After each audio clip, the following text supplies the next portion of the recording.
మీరు ఎప్పుడన్నా ఆలోచించారా సాతానుడికి నేనంటే ఎందుకు అంత కోపం? భూమి మీద చాలా మందికి మనం అంటే కోపం ఉంటుంది, కొంతమందికి ఉంటుంది మనం అంటే కోపం. మరి ప్రాముఖ్యంగా సాతానుడికి చాలా కోపం ఉంటుంది మనం అంటే.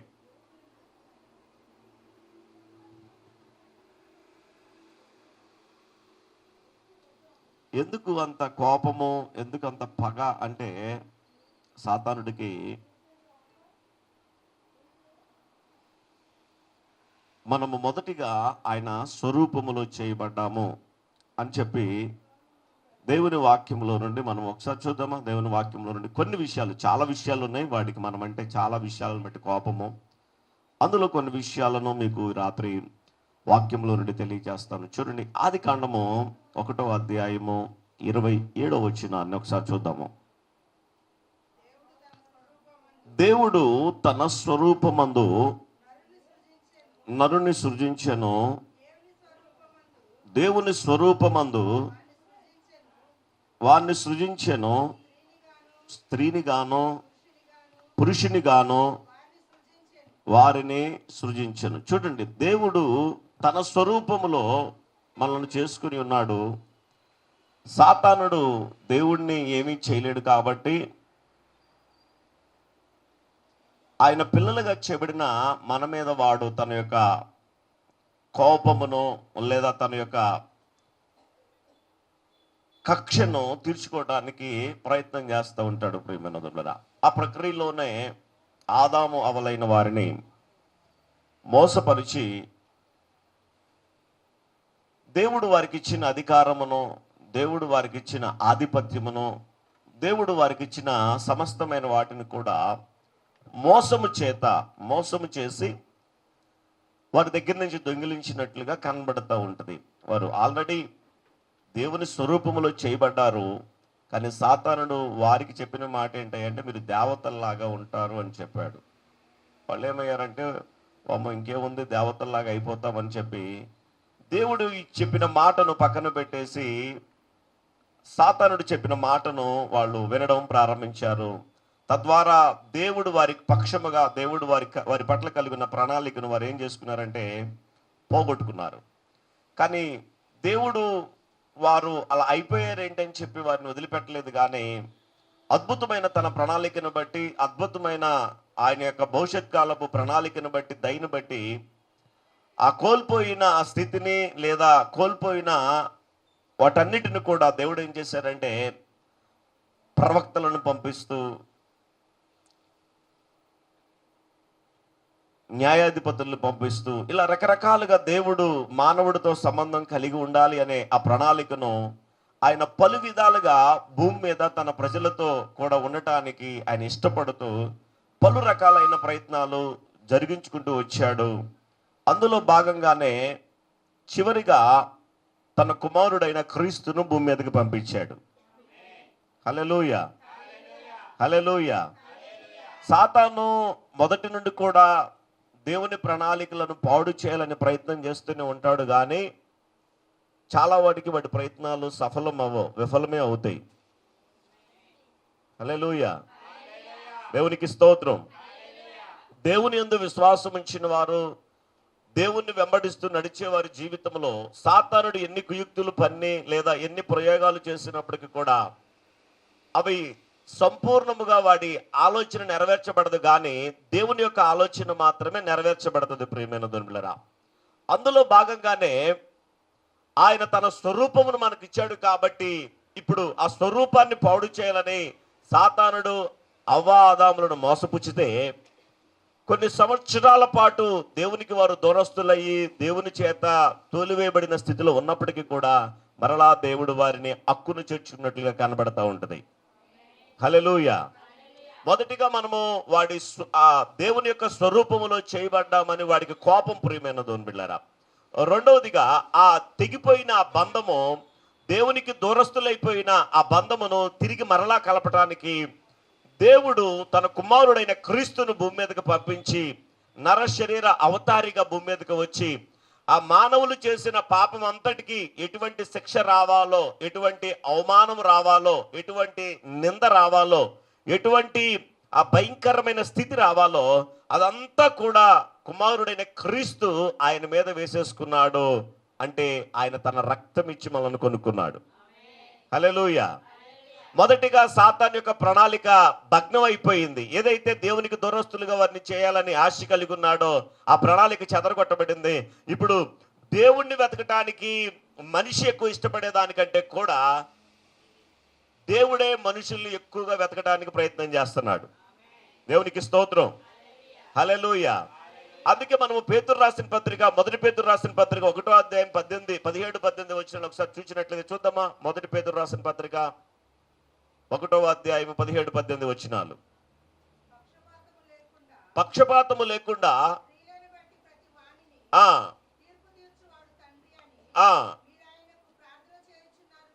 గనుక ఏందమ్మా అదేనా? చదువు చదువుమా. అదే కిందకి అక్కడి నుంచి చదువుకుంటూ వస్తే పర్లేదు. అది కాదు చదివిందని గడుపుడి విడిచిపెట్టినట్లుగా. చూడండి, మనమట వెండి బంగారముల వంటి అంటే నశించిపోయే వాటి చేత మనము సృజించబడలేదు లేదా కొనబడలేదు అని చెప్పి దేవుని వాక్యం సెలవిస్తుంది. చదువుదామా. మీరు క్షయమైన వస్తువుల చేత అంటే ఆ నశించిపోయే వాటి చేత మీరు విమోచింపబడలేదు గాని అమూల్యములను అత్యధికములనైనా, చూడండి, అమూల్యమైన రక్తము చేత అనగా, చూడండి, అనగా నిర్దోషమును నిష్కళంకమునగు దేవునికి మహిమ కలుగును గాక. హల్లెలూయా. ఏ రక్తమట? గొర్రెపిల్ల వంటి క్రీస్తు రక్తము చేత విమోచింపబడితిరని మీరెరుగుదురు. చూడండి, మనము క్షయమైపోయే వాటి చేత విమోచింపబడలేదు కానీ క్రీస్తు రక్తము చేత మనము విమోచింపబడ్డాము అని చెప్పి దేవుని వాక్యము సెలవిస్తుంది. ప్రియమైన దేవులారా, ఆ దూరమైపోయిన ఆ బంధాన్ని మరలా దేవుడు తన దగ్గరికి తన యొద్దకు చేర్చుకోవటానికి ఆయన తన రక్తాన్ని తన ప్రాణాన్నే మన కొరకు ధారపోసాడు. హల్లెలూయా. హల్లెలూయా. సాధారణంగా మానవులకి కోపం వస్తే, మనుషులకు కోపం వస్తే ఏం చేస్తారంటే ఆ కోపం ఉన్న వ్యక్తిని ఏం చేయలేకపోతే వాళ్ళకి కలిగిన ఆస్తులను ధ్వంసం చేయాలని చూస్తూ ఉంటారు, పాడు చేయాలని చూస్తూ ఉంటారు. ఏదైతే వాళ్ళకి ఇల్లు ఉంటే ఇల్లు కానీ, లేకపోతే పొలాలు కానీ, ఆస్తులు కానీ, లేదా వారికి బిజినెస్లు ఉంటే ఆ బిజినెస్లు కానీ పాడు చేయాలని వాళ్ళు ప్రయత్నం చేస్తూ ఉంటారు. అలాగే సాతానుడు కూడా దేవుడిని ఏం చేయలేక ఆయన రక్తం ఇచ్చి కొన్న మనలను పాడు చేయాలని, ఆయన చిత్తాన్ని జరిగించకుండా మనము మన సొంత ఉద్దేశాలలో నడవాలని లేదా సుబుద్ధిని ఆధారము చేసుకుని బ్రతకాలని వాడు తన ప్రజలైన వారి పట్ల దేవుడు కలిగిన ప్రణాళికను పాడు చేయాలని వాడు ప్రయత్నం చేస్తూ ఉంటాడు. ఆయన మనను తన రక్తం ఇచ్చి కొనుక్కున్నాడు. ఆయన చిత్తాన్ని జరిగిస్తామని, ఆయన నామాన్ని మహిమపరుస్తామని, ఆయన యొక్క రాజ్యాన్ని భూమి మీద విస్తరింపజేస్తామని దేవుడు మనల్ని నమ్మి ఆయన మనల్ని కొనుక్కున్నాడు. కానీ సాతానుడు దానికి వ్యతిరేకముగా మన జీవితంలో అనేక ప్రయత్నాలు జరిగిస్తూ ఉంటాడు. ప్రియులారా, మొదటిగా మనం ఆయన స్వరూపములో చేయబడ్డాము. స్వరూపములో మనం ఆయన స్వరూపములో చేయబడిన మనము దేవుని యొక్క మాటను నమ్మక సాతానుడి యొక్క మాటను నమ్మి ఆ పోగొట్టుకున్న ఆయన రూపమును, పోగొట్టుకున్న సంబంధాన్ని మరలా తిరిగి దేవుడు సమకూర్చడానికి తన కుమారుడైన క్రీస్తును భూమి మీదకి పంపించాడు. అంత మాత్రమే కాదు కానీ ఆయన తన రక్తం ఇచ్చి నిన్ను నన్ను మనలను కొనుక్కున్నాడు. హల్లెలూయా. మన విలువ ఎంత దేవుని దృష్టిలో అంటే ప్రియులారా, ఆయన రక్తమే దారిపోసే అంత, లేదా ఆయన ప్రాణాన్నే మన కొరకు పణంగా పెట్టే అంతగా దేవుడు, అంత గొప్పగా దేవుడు నిన్ను నన్ను మనల్ని చూస్తున్నాడు. హల్లెలూయా. మనుషులైతే మనకున్న ఆస్తిపాస్తులను బట్టి వారి విలువను వారు మనకు విలువిస్తారు. కానీ దేవుడైతే ఆయన తన స్వరూపములో మనల్ని చేసుకున్నాడు కాబట్టి, మనల్ని కొనుక్కున్నాడు కాబట్టి ఆయన తన కృపను బట్టి ఆయన దగ్గర మన విలువ అత్యధికముగా ఉన్నది. దేవునికి స్తోత్రం. ఆయన మనను నశించిపోయే వాటి చేత కొనలేదు, పాడైపోయే వాటి చేత కొనలేదు. ఆయన రక్తమే, అంటే దేవుని వాక్యం సెలవిస్తుంది ఒక మానవుని యొక్క ప్రాణము రక్తములోనే ఉంటుందంట. దేవునికి స్తోత్రం.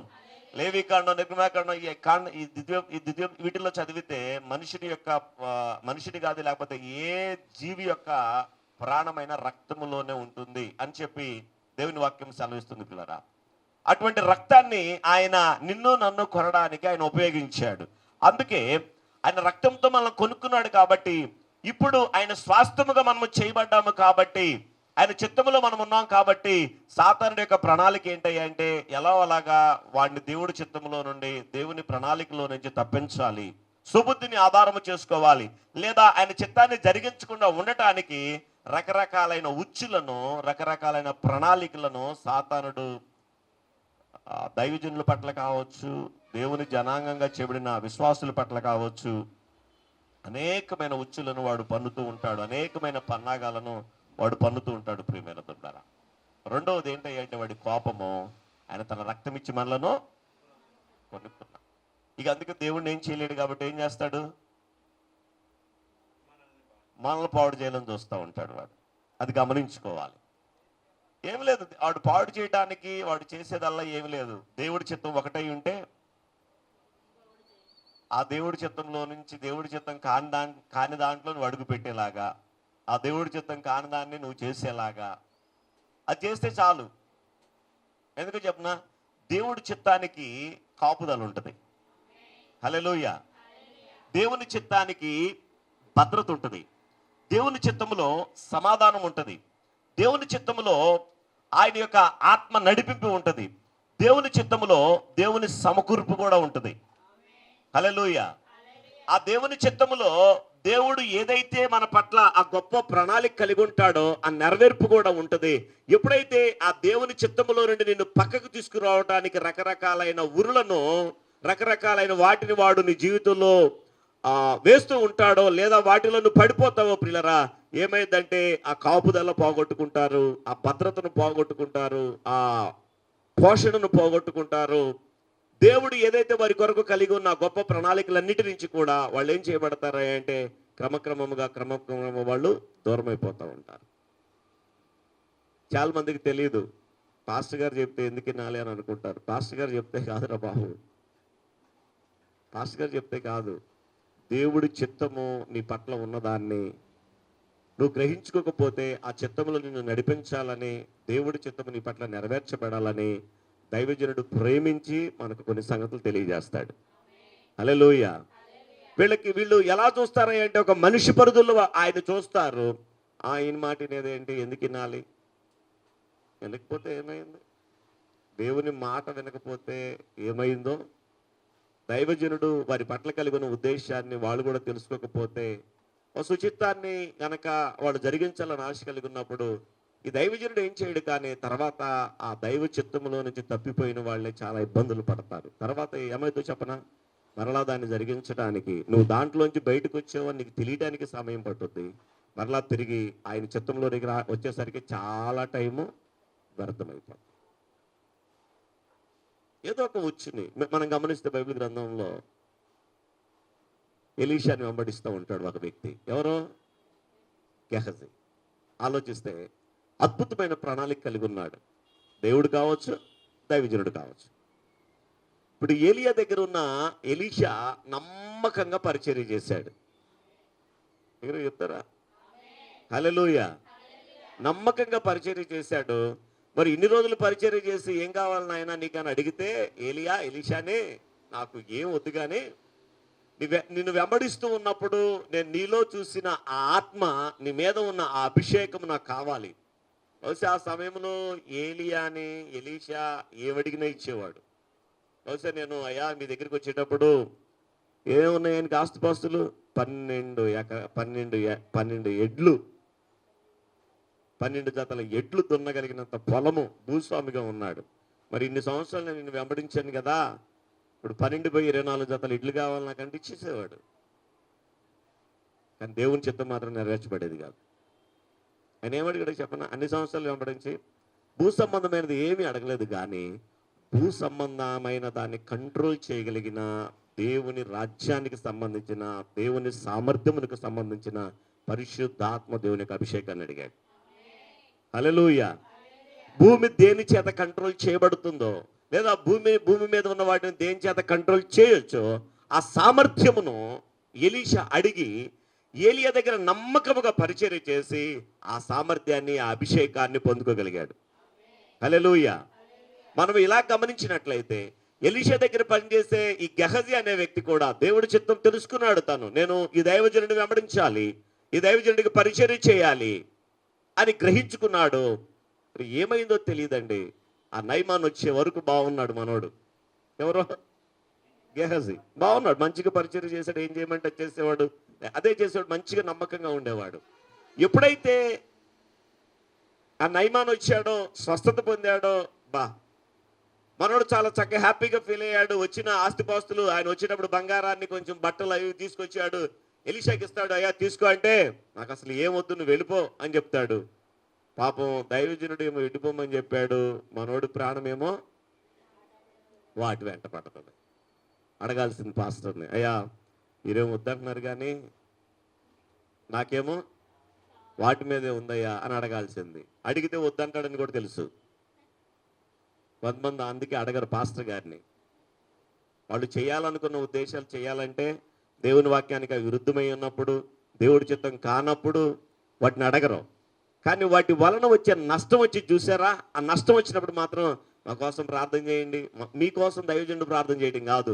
నువ్వు ఎక్కడెక్కడైతే దేవుడి చిత్తం కాని వాటిని జరిగించి ఆయన దుఃఖపరిచావో, ఆయనకు అవమానకరంగా బ్రతికావో, ఆయన ఆజ్ఞలను అతిక్రమించావో, వాటిని ఒప్పుకొని వాటిని సరిచేసుకొని వాటి విషయమై దేవుని పాదాలు పట్టుకొని మరలా వాటి నుండి వెనుతిరిగి, అంటే అవి చేయకుండా ఉంటే మరలా దేవుని కృపను మనం అనుభవించగలుగుతాం. హల్లెలూయా. దైవజనుడు ప్రార్థన చేస్తే కాదు, దైవజనుడు ప్రార్థన చేస్తే జరిగితే మళ్ళీ ఏం చేస్తావు, మళ్ళీ అట్లాగే బ్రతుకుతావు. నీకు మారు మనసు రాదు, నీకు పశ్చాత్తాపం రాదు, దేవుడు వద్దన్న క్రియలు చేయకుండా ఉండాలని ఆ మనసు నీకు రాదు. ఎప్పుడైతే నీ అంతటిగా నీవుగా ప్రార్థన చేసుకుంటావో, దేవుని ఎదుట ఆ పాపాన్ని ఒప్పుకుంటావో, సరి చేసుకుంటావో, సరిదిద్దపడతావో, అప్పుడు నీలో దైవ చిత్తము కాని వాటిని వద్దు అనగలిగిన సామర్థ్యాన్ని కలిగి ఉండగలుగుతావు. హల్లెలూయా. ఇతడు పాపం మంచిగా ఉన్నాడు. ఈ దైవజనుడేమో నాకేమొద్దు, నువ్వు తీసుకెళ్ళిపో అంటే అతను బతిమలాడతాడు. కొంచెమన్నా తీసుకోయా, ఇన్ని తీసుకొని వచ్చానంటే అస్సలు నాకు వద్దంటే పాపం మనోడే వెంబడబడతాడు. కొంత దూరం మానొచ్చిన తర్వాత వాళ్ళేమో రథం వేసుకుని అటు వెళ్ళారు. ఈ పెద్ద ఆయన బయట ఉన్నాడు, కాస్త ఇంట్లోకి పోయాడు. ఈయనకైతే మనసు లేదు, కానీ ఆయన తెచ్చినట్టునే నా మనసంతా వాటి మీదే ఉందని పరిగెత్తడం మొదలుపెట్టారు రథం వెంబడి. వెళ్ళి పాపం ఆ రథం వెంబడి పరిగెడుతుంటే వాళ్ళు వెనక్కి తిరిగి చూస్తే ఈ యొక్క ఎలీషా యొక్క శిష్యుడు గెహజీ పరిగెత్తుకుంటూ వస్తుంది చూసి ఆ నైమాన్ రథం ఆపి, ఏంటయ్యా నువ్వు ఏంటి పరిగెడుతున్నావు అంటే, ఇప్పుడే కొంతమంది వేరే ఊరి నుంచి వచ్చారు, మాకు కొన్ని కావాలి, బట్టలు కావాలి అని అంటే, అసలు ఆయన మొత్తం ఆ బళ్ళు మీద వేసుకొని వచ్చాడు ఇద్దామని. అందులో ఈయన అడిగేదంతా కొంచెమే కదా, ఇంకా కావాలంటే ఎంత కావాలంటే అంత తీసుకెళ్ళినావు అని అన్నప్పుడు పాపం మనోడు మెదలకుండా వెళ్ళి దాచిపెట్టి ఏం ఎరగనట్టు వెళ్ళి మళ్ళీ ఆ దైవజనుడి దగ్గర నుంచి ఉన్నాడు. దైవజనుడి దగ్గర నుంచి ఉంటే దైవజనుడు డైరెక్ట్గా అడిగాడు, ఎక్కడికి వెళ్ళావు నువ్వు అన్నాడు. నేను ఎక్కడికి వెళ్ళా, నువ్వు లోపలికి వెళ్ళావు, నేను బయట ఉన్నాను అంతే. చెప్పిన మాట ఏంటో చెప్పనా, నువ్వు రథం వెంబడి పరిగెత్తేటప్పుడు నా మనస్సు నీతో కూడా రాలేదా? ఇది సమయం కాదు కదా, ద్రాక్ష తోటలను సంపాదించుకోవడానికి ఇది సమయం కాదు కదా, వెండి బంగారాలను సంపాదించుకోవడానికి ఇది సమయం కాదు కదా, ద్రాక్ష తోటలను సంపాదించుకోవడానికి ఇది సమయం కాదు కదా. గెహజీ పాపం ఇంక ఏ మాత్రం ఎలీషా అంత మంచోడంటే మంచోడే, కోపం ఎక్కువ. ఎవరికి? చాలా కోపం, మామూలు కోపం కాదు. గమనిస్తే ఎలీషా కొండ మీదకి వెళ్తా ఉంటే పిల్లలు కొంతమంది వచ్చి బోడివాడ ఎక్కిపోమంటే, దైవజనుడు అయితే నీ సంగతి చూడంటారు నాయన అనేసరికి ఎలుగుబంట్లు అడిగి నుంచి వచ్చి 42 ఎలుగుబంట్లు పిల్లలందరినీ చంపి తినేస్తాయి. కోపం, బాగా కోపం. ఎవరికి? ఎలీషానే. 42 ఎలుగుబంట్లు వచ్చి తిని పడేస్తాయి. పాపం ఈయన కూడా వచ్చి ఎక్కడికి వెళ్ళలేదు నేనంటే, ఎక్కడికి వెళ్ళలేదని అబద్ధం చెప్తావా చూడు అని చెప్పి ఇప్పుడు ఏదైతే నైమాన్ వదిలిపెట్టాడో చెప్పండి, ఇప్పుడు ఎంతకి ఎలీషా దగ్గరున్న గెహజీ బంగారాన్ని వెండిని సంపాదించుకున్నాడా కుష్టును సంపాదించుకున్నాడా అంటే కుష్టుని సంపాదించుకున్నాడు. వెండిని బంగారాన్ని సంపాదించుకుంది కాదు. అది ఏమన్నాడో చెప్పనా, అసలుకి ఇది నీకు నీ తరాలకు కూడా ఉంటుంది అన్నాడు. సర్వకాలం అంట. అమ్మో, బహుశా మరి కాళ్ళ మీద కూడా పడలేదు వెళ్ళి, అయ్యా తప్పు చేసింది ఏదో నేను, పొరపాటు అయిపోయింది, తిడితే నన్ను తిట్టు, కొడితే నన్ను కొట్టు, మళ్ళీ నా తర్వాత నా పిల్లలకి ఎందుకు నాయనా అని కనీసం పశ్చాత్తాపడినట్లు కూడా కనపడలేదు. ఎవరు అంటే అన్నాళ్ళు ఎట్టాగా అన్నాడు కదా అని అట్టాగే మోసుకొని వెళ్ళిపోయాడు ఇంటికి. నా మనస్సు నీతో కూడా రాలేదా? కొంతమంది ఆస్తి అనుకుంటారు కానీ ఆస్తి కాదు, అది శాపము పిల్లారా.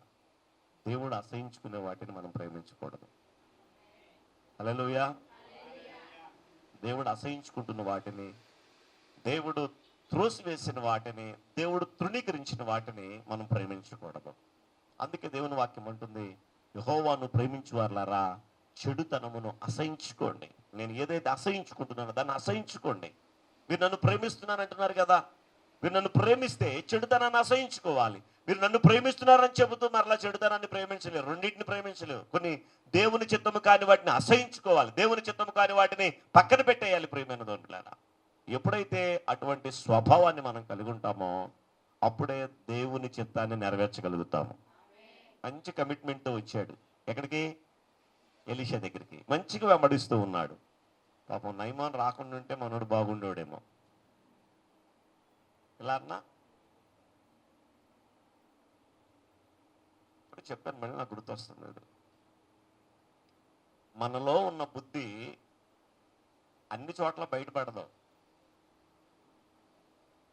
ఏం చెప్తున్నాను? మన లోపల ఒక దాన్ని ప్రేమిస్తామే, అది వచ్చినప్పుడు బయటపడుద్ది. ఇప్పుడు కొంతమందికి కొన్ని అంటే చాలా ఇష్టం, అప్పటి వరకు బాగానే ఉంటారు, అది వచ్చిందో వీళ్ళ బుద్ధి మారిపోతాయి. అంటే కొంతమంది డబ్బులు అంటే ఇష్టం అనుకోండి, ఆ డబ్బు కనపడంగానే దొంగతనం చేసే బుద్ధి వచ్చేస్తుంది. అంటే వాడు ఒరిజినల్గా ఉన్నది దొంగ బుద్ధి. అది ఎప్పుడు బయటకు వస్తుందంటే డబ్బు కనబడినంత వరకు బయటికి రాలా, డబ్బు కనబడేసరికి అది బయటకు వచ్చింది. కొంతమందికి తిండి అంటే ఇష్టం అనుకోండి, మిగతా బట్టలకి ఇట్లా ఏం కనపడ్డ వాళ్ళు ఏమో మెదలకుండా ఉంటారు, కానీ తిండి కనపడంగానే కనపడకుండా దాన్ని మెక్కేస్తారు. ఇట్లా రకరకాలుగా, ఒకటి కాదు రకరకాలైనవి. కొంతమందికి బంగారం అంటే ఇష్టం అనుకోండి, డబ్బులున్న వాళ్ళు ముట్టుకోరు, బట్టలు ఉన్న వాళ్ళు ముట్టుకోరు, తిండి ఆహారం ఉన్న వాళ్ళు ముట్టుకోరు. బంగారం కనపడింది అనుకోండి దాన్ని మాత్రం జేబులు వేసుకుంటారు.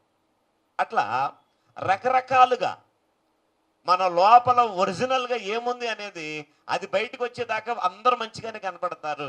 ఒరిజినల్గా అది బయటకు వచ్చినప్పుడు వాళ్ళు ఏమై ఉన్నారు అనేది అది బయటపడిపోద్ది. హల్లెలూయా. ఈ నయమాను రానంత కాలం ఎలీషా దగ్గర ఉన్న గెహజీ సూపరం. కానీ ఎప్పుడైతే గెహజీ వస్తూ వస్తూ వస్తూ కుష్ఠరోగం పోగొట్టుకోవడానికి వచ్చాడు, ఆ కుష్ఠరోగం పోయిన దానికి ప్రతిఫలంగా దైవజనుడికి ఏదైనా బహుమానాలు ఇద్దాము, కానుకలు ఇద్దామని ఆశతో వచ్చాడు. కానీ ఎప్పుడైతే అవి తీసుకొని వచ్చాడో వెంటనే మనోళ్ళలో ఉన్న స్వభావం బయటకు వచ్చేసింది. అరే ఎంత బంగారం వెండి ఎన్ని తీసుకొని వస్తే, అరే ఈ సేవకుడు ఏం పాస్టర్ ఆయన అని చెప్పి ఆయన వెళ్ళిపోమంటే ఈయనేమో కాదు నాకు కావాలని చెప్పి వెంటపడి దాన్ని సంపాదించుకున్నాను అనుకున్నాడు, కానీ దైవ చిత్తములో నుండి తొలగిపోయింది.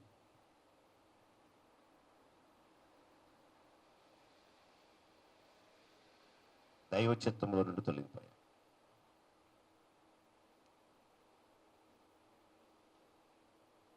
దేవుని చిత్తములో నుండి తొలగిపోవటానికి సాతానుడు అనేకమైన అనేకమైన ఉచ్చులను సాతానుడు మనకు ప్రేరేపిస్తూ ఉంటాడు, వాడు వేస్తూ ఉంటాడు. అది గమనించుకోవాలా. దేవుని ఆత్మ, మనస్సాక్షి, పరిశుద్ధ ఆత్మదేవుడు మనలో ఉండి మనల్ని గైడ్ చేస్తూ ఉంటాడు. వద్దు అని, కాదు అని మనలో అనిపించినప్పుడు వాటికి మనము దూరముగా ఉందుము గాక. హల్లెలూయా. ఇంకొక మంచి విషయం చెప్తాను చూడండి. దేవుడు ఎప్పుడు నిన్ను బలవంతం చేయడు, కానీ దేవుడు ప్రేమతో చెప్తాడు. సాతానుడు మాత్రం నిన్ను బలవంతం చేసైనా పాడు చేయడానికి ప్రయత్నం చేస్తాడు. అర్థమైంది నా భాష? దేవుడు బలవంతం చేయడు. దేవుడికి అంత ఎట్లా ఇష్టమంటే ప్రేమతో చేయాలి. ఎంత చేయాలి? ప్రేమతో చేయాలి, గౌరవంతో చేయాలి, కృతజ్ఞతతో చేయాలి. అది ఆయనకి ఇష్టమైంది. సాతానుడికి నువ్వు ఎట్టగన్నా చేయాలంతే. ఎందుకు చెప్పనా? ఎట్లోకట్లా చేసావనుకో దేవుడి కోపం వస్తుంది, దేవుడి చిత్తంలోంచి వెళ్ళిపోతావు. దేవుడికి ఆ దేవుని యొక్క కోపం నీ మీదకి మరలా వచ్చి ఏ దేవుడైతే ప్రేమించాడో ఆ దేవుడు నిన్ను ఏదో ఒక హానికి నిన్ను అప్పగించాలని సాతానుడు బలవంతంగానైనా ఎట్లయినా సరే నీ చేత అది చేయడానికి ప్రయత్నం చేపిస్తాడు. దేవుడు మాత్రం ప్రేమతోనే మనం చేయాలని ఆశ కలిగి ఉంటాడు. హల్లెలూయా. అందుకే సాధారణంగా దేవునికి సంబంధించిన ఏ జనాలు దేంతో చేయరు? కష్టంగాను, విసిగించుకుంటాను, లేకపోతే కొంతమంది ఘనత కొరకు, పేరు ప్రఖ్యాతుల కొరకు, రకరకాలైన వాటి కొరకు చేస్తారు. కానీ కొద్ది మంది మాత్రమే కృతజ్ఞత, ప్రేమ, ఆయనంత నా కొరకు చేశాడు అనే వాటి కొరకు చేసేవాడు చాలా తక్కువ మంది. అందులో మనముందుము గాక. హల్లెలూయా, హల్లెలూయా. అది గమనించుకోవాలి. ప్రేమతో, కృతజ్ఞతతో దేవుడు మనకిచ్చిన భాగ్యము అని అనుకొని చేసామనుకోండి, అది దేవుణ్ణి మెప్పించేదిలా ఉంటుంది, అది దేవుణ్ణి గణపరిచేదిలా ఉంటుంది, అది దేవుని నామానికి మహిమ తెచ్చేదిలా ఉంటుంది. హల్లెలూయా. రెండవది, మనం ఆయన రక్తము చేత కొనబడిన వారం కాబట్టి వాడికి మనమంటే చాలా కోపము. మూడవది చూసినట్లయితే చూద్దాం ఒకసారి. 1 యోహాను రాసిన పత్రిక 2వ అధ్యాయము 27వ వచనం చదువుదాం ఒకసారి. 1 యోహాను రాసిన పత్రిక, తీ బైబిల్ తీ. అవునమ్మా. అయితే ఆయన వలన మీరు పొందిన అభిషేకము మీలో నిలుచుచున్నది గనుక ఎవడునూ మీకు బోధింప నక్కరలేదు. చూడండి, ఇంకొకటి ఎందుకయ్యా వాడి కోపం అంటే, దేవుడు ఏ సామర్థ్యము, ఏ అభిషేకం అయితే సాతానుడికి ఇచ్చాడో మనల్ని కూడా దేవుడు అభిషేకించుకున్నాడు. హల్లెలూయా. ఇప్పుడు అభిషేకం ఉంది కాబట్టి వాడి కోపం. అందుకే మీరు చూడండి పిల్లరా, పరిశుద్ధాత్మను పొందుకోనంత వరకు, దేవుని అభిషేకము, దేవుని సామర్థ్యము నీ మీదకి, నీలో వచ్చేంత వరకు వాడికి ఎక్కువ ప్రమాదం ఉండదు. కానీ ఎప్పుడైతే దేవుని అభిషేకమును, దేవుని శక్తిని, దేవుని అభిషేకాన్ని కలిగి ఉంటావో వాడి కోపం ఎక్కువైపోతుంది. ఎందుకు చెప్పనా? ఏ శక్తుల చేత అయితే, ఏ సామర్థ్యాన్ని అడ్డు పెట్టుకుని దేవుని పని వాడు పాడు చేయాలని చూస్తాడో, దేవుడు అంతకంటే గొప్ప సామర్థ్యాన్ని మనకిచ్చి ఆయన పని జరిగించడానికి ఆయన మన ద్వారా కార్యాలు జరిగిస్తాడు. హల్లెలూయా, హల్లెలూయా. అందుకే శరీర సంబంధమైన మనుషులు, శరీర సంబంధమైన మానవ స్వభావం కలిగిన వారు దేవుని అభిషేకమును, దేవుని ఆత్మను, దేవుని యొక్క సన్నిధిని, లేదా దేవుని చేత వాడబడే దైవజనులు అన్నా కానీ వాళ్ళు కూడా శరీర సంబంధమైన మనస్తత్వం కలిగిన వారు, వాళ్ళు కూడా అసహించుకుంటారు. ఎందుకంటే సాతానుడు అసహించుకునేవాడు కాబట్టి. ఎందుకంటే వాడి రాజ్యం పాడైపోతా ఉంది. వాడి రాజ్యంలో ఉన్న వ్యక్తులను దేవుని రాజ్యం వైపు మరుస్తూ ఉన్నారు కాబట్టి వాడికి కోపం. ప్రియమైన దేవుని బిడ్డలారా, ఇక్కడ గమనించినట్లయితే ఆయన అభిషేకం మనకిచ్చాడు. ఆ అభిషేకము ద్వారా మనం ఏం చేయగలుగుతున్నామంటే దేవుని రాజ్యాన్ని భూమి మీద కట్టగలుగుతున్నాము. హల్లెలూయా, హల్లెలూయా. అందుకే వాడి కోపం. మొదటిదేమో ఆయన స్వరూపంలో మనం చేయబడ్డాము కాబట్టి. రెండవది, ఆయన రక్తము చేత, ఆయన ప్రాణం పెట్టి మనల్ని కొనుక్కున్నాడు, ఆయన స్వాస్థ్యముగా మనం చేసుకున్నాడు కాబట్టి వాడి కోపము. మూడవది, ఆయన యొక్క అభిషేకము. వాడికి ఏ అభిషేకం అయితే ఇచ్చి ఆయన పక్కన ఆయన ఉన్న స్థలములో ఆరాధించడానికి, స్తుతించడానికి ఆ సామర్థ్యాన్ని దేవుడిచ్చాడో అదే అభిషేకమును తన రక్తము చేత కొనబడిన, తన జనాంగముగా చేయబడిన తన ప్రజలమైన మనకిచ్చాడు కాబట్టి ఆ అభిషేకమును చూసి వాడికి మన మీద కోపము, పగ, కక్ష తీర్చుకోవాలని ప్రయత్నం చేస్తూ ఉంటాడు. ఆయన అభిషేకం మన మీద నిలిచి ఉన్నది కాబట్టి. ఇంకొక విషయాన్ని కూడా చెప్తాను చూడండి. ఎందుకంటే అభిషేకము కాడి మాను మేకులు విరగొడుతుంది. దేవునికి స్తోత్రం. మనము మన సామర్థ్యముతో చేయలేనిదంతా కూడా దేవుని అభిషేకము, దేవుని యొక్క శక్తి, దేవుని యొక్క నడిపింపు, పరిశుద్ధాత్మ ద్వారా, దేవుని అభిషేకము ద్వారా దేవుడు చాలా సునాయాసముగా, అవలేనగా చేయగలిగిన సామర్థ్యము దేవుని యొక్క అభిషేకములో కలిగి ఉంటుంది. దేవునికి స్తోత్రం. అందుకే ఆ అభిషేకమును పొందుకున్న వ్యక్తులంటే వాడికి కోపము, కక్ష, ఏదో ఒక రకంగా వాళ్ళ మీద పగ తీర్చుకోవాలని వాడు ప్రయత్నం చేస్తూ ఉంటాడు. ఇంకొక విషయాన్ని కూడా చెప్తాను చూడండి. ఎఫెసీయులకు రాసిన పత్రిక 2వ అధ్యాయము 7వ వచనము. ఎఫెసీయులకు రాసిన పత్రిక 2వ అధ్యాయము 7వ వచనము.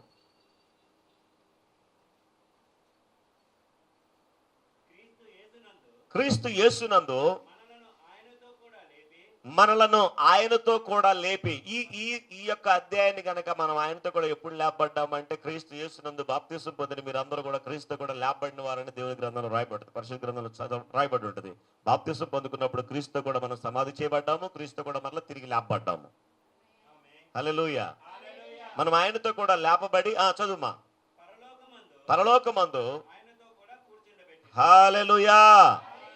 దగ్గరికి ఒకసారి చప్పట్లు కొట్టి చెప్దామా. హల్లెలూయా.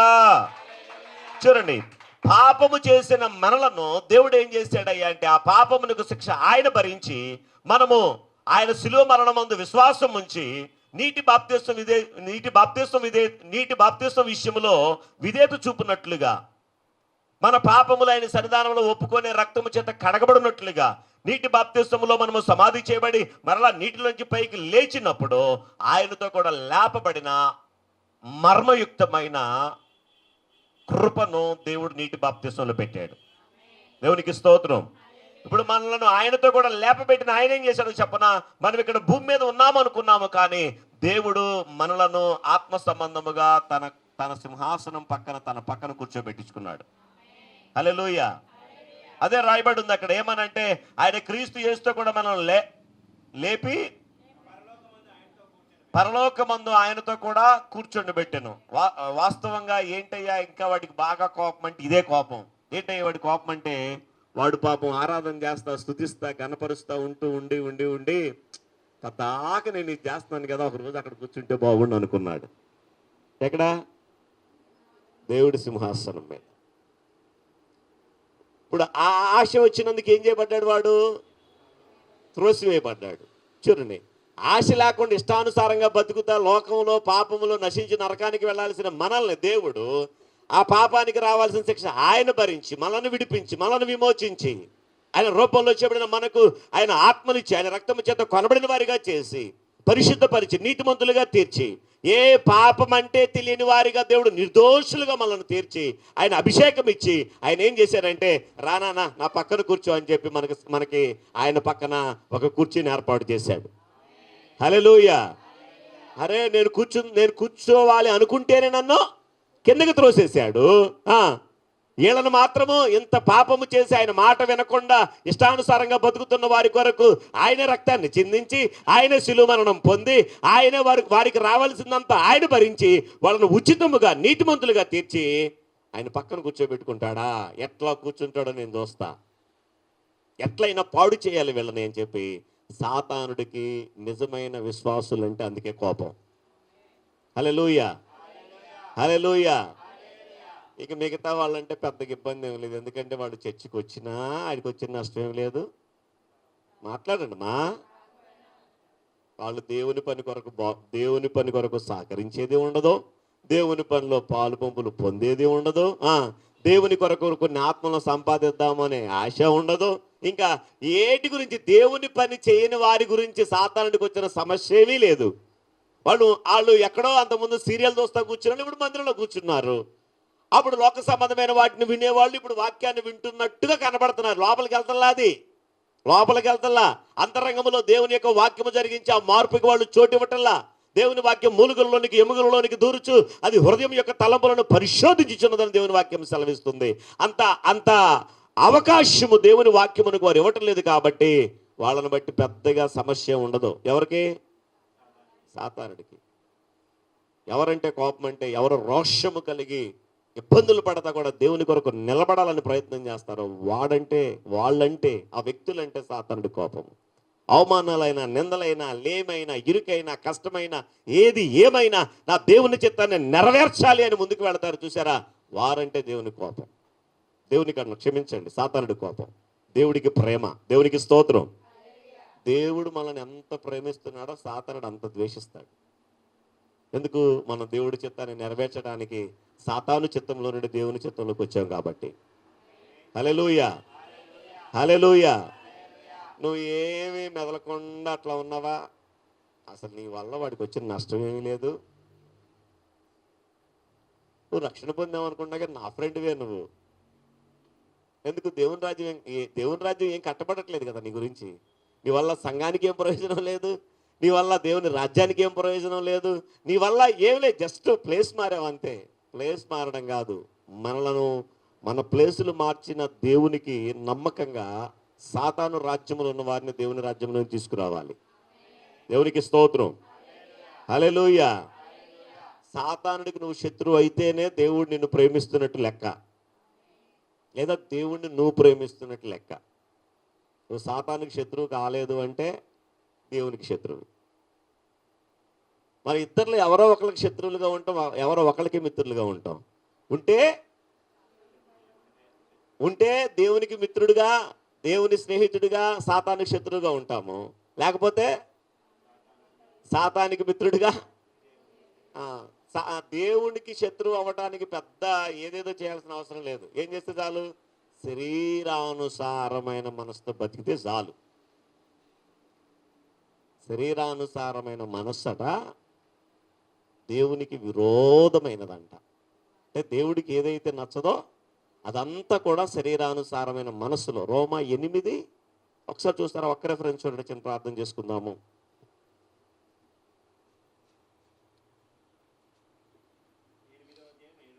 చదువుమా. శరీరానుసారులు శరీర విషయముల మీద మనస్సునుంతురు, ఆత్మానుసారులు ఆత్మ విషయముల మీద మనస్సునుంతురు. దీన్ని కనుక ముందు పెట్టుకొని మనం బైబిల్ గ్రంథంలో ఉన్న ఈ మాటని కనుక మన ఇంట్లో పెట్టుకుంటే 24 గంటల్లో ఎన్ని గంటలు మనం చెప్పండి, మాట్లాడండి. శరీరానుసారంగా ఉన్నాము, ఎన్ని గంటలు మనము ఈ రకంగా ఆలోచిస్తే మనం ఎక్కువ ఏ సారంగా ఉంటాము? ఆదివారం కూడా నేను చెప్పలేను మధ్యాహ్నం వరకైనా ఉంటారని. ఎందుకు చెప్పనా? ఒకవేళ అలా ఉంటే 10 గంటలకి ఆరాధన అయితే 9:10కి వచ్చేస్తారు. ఒకవేళ ఆత్మానుసారమైన మనసు ఉందనుకోండి, మందిరంలో అందరూ పోయిన తర్వాత పాస్టర్ గారు వెళ్ళిన తర్వాత వీళ్ళు వెళ్తారు. మందిరంలో ఉన్నా కానీ మనసు శరీరానుసారంగానే ఉంటుంది. అరే ఈ వండుకున్నది వేడి తగ్గిపోద్ది, ఇవాళ తొందరగా ముగిస్తాడు అనుకుంటే ఇవాళ. ఇదంతా ఏంటంటే ఫస్ట్లీ శరీర సంబంధమైన మనస్సు నుండి వచ్చే కోరికలు, మనస్సు నుండి వచ్చే ఆలోచన విధానం. ప్రియమైన తొమ్మిదిలారా, గంట సేపు కనుక దేవుని మీద ఉంటే దేవుడికి స్తోత్రం. ఈ మనస్సు ఇంకేమి వేరే ఏమి లేకుండా, ఇంక్లూడింగ్ ప్రార్థించేటప్పుడైనా, ఇంక్లూడింగ్ బైబిల్ చదివేటప్పుడైనా సరే, ఒక గంటన్నా కేంద్రీకృతమై ఉంటుందంటారు. అసలు నాకు తెలిసి 24 గంటల్లో గంట సేపు కూడా ఏక దృష్టితో, అసలు గంట ఉంటే దేవుడికి స్తోత్రం. అసలు చాలా విషయాలు తెలుస్తాయి మనకి. హల్లెలూయా. 10 నిమిషాలు ఉంటుందంటే కొద్ది కష్టం. అట్లా ప్రయత్నం చేస్తాం.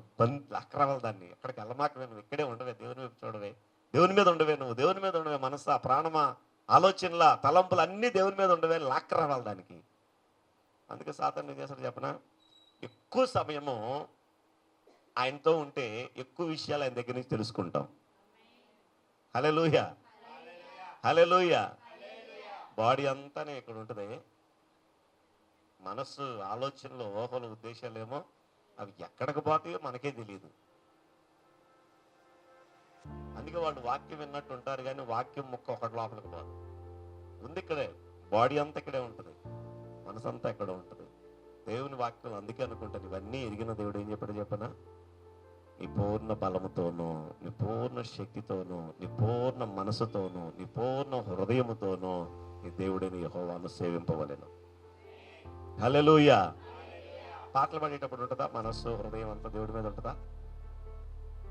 ఏంది వాళ్ళు ఎక్కువ మంది రాలా, ఏమేంది అటు వచ్చింది, ఆయన ఏంది అటు వచ్చిండు, దీని మీద ఉంటుందా? కొన్ని ప్రార్థన చేసేటప్పుడు ఉంటుందా? కొన్ని ఆరాధన చేసేటప్పుడు ఉంటుందా? కొన్ని ఇవన్నీ సంగతి దేవుడు కదా. అసలు ఇవన్నీ ఉంటేనే వాక్యం వినడానికి మనసు కంట్రోల్లో ఉంటుంది. హల్లెలూయా, హల్లెలూయా. భౌతిక సంబంధమైన వాటన్నిటికంటే కూడా మన హృదయము, మనము దేవుని సన్నిధిలో ఉండడం చాలా గొప్ప విషయం. హల్లెలూయా. నిజంగా మీరు గమనించండి, అలాగ ఉన్నప్పుడు ఆ రోజు ఆ ఆరాధనకి ఒక గొప్ప దీవెన కారణంగా ఉంటుంది. చెప్పిన మాట మీకు అర్థమయ్యే ఆమె చెప్తున్నారా? ఏం చెప్తున్నాను నేను? ఎప్పుడైతే నీ మనస్సు, నీ హృదయము, నీ ఆత్మ, నీ ఆలోచనలు అన్ని దేవుని మీద ఉంటాయో ఆ రోజు ఆరాధన నీకు చాలా దీవెన కారణంగా ఉంటుంది. ఆ రోజు దేవుని యొక్క ఆత్మ సంరక్షణని నువ్వు పొందుకోగలుగుతావు. దేవుడు నీ ఆత్మీయ జీవితంలో, నీ జీవితంలో ఆయన వ్యవహరించడం, ఆయన పని చేయడం నువ్వు గమనించుకోగలుగుతావు. అందుకే ఏం చేస్తాడు చెప్పనా? ఆ ఆదివారం పూటే భార్యాభర్తల మధ్య ఏదో ఒకటి తీసుకొస్తాడు, పిల్లలకి తల్లిదండ్రులకి ఏదో తీసుకొస్తాడు, సంఘంలో ఎవరో ఒకరికి ఏదో ఒకటి తీసుకొస్తాడు. నెమ్మదిగా ఉండేవాడు, ప్రశాంతంగా ఉండేవాడు. ఒక దేవుని యొక్క సన్నిధి ప్రశాంతంగా ఆయన్ని ఆరాధించడానికి, సేవించడానికి, గణపరచడానికి అవకాశం లేకుండా ఏదో ఒక ఒత్తిడిని తీసుకొచ్చి పెడతాడు. చూడండి, వీటన్నిటిని మనం అధిగమించడానికి దేవుని సాన్నిధ్యం ఒకటే మనకు ఆశ్రయము. దేవునికి స్తోత్రం. కొంతమంది దానికి ఆ ఒత్తిడిలో పడిపోయి ఇంకా ఏం పోతాంలే ఇంకా మందిరానికి, ఇట్లా రకరకాలుగా వాడు దేవుని యొద్ద నుండి మనకు రావాల్సిన వాటిని మనం పొందుకోకుండా అనేకమైన ఆటంకాలను వాడు పెడుతూ ఉంటాడు పిల్లరా. అది మనం గమనించుకొని దేవుని జ్ఞానము ద్వారా, హల్లెలూయా హల్లెలూయా, దేవుని జ్ఞానము ద్వారా, దేవుని కృపను బట్టి దేవుని యొక్క చిత్తాన్ని మనము నెరవేర్చగలుగుతాం.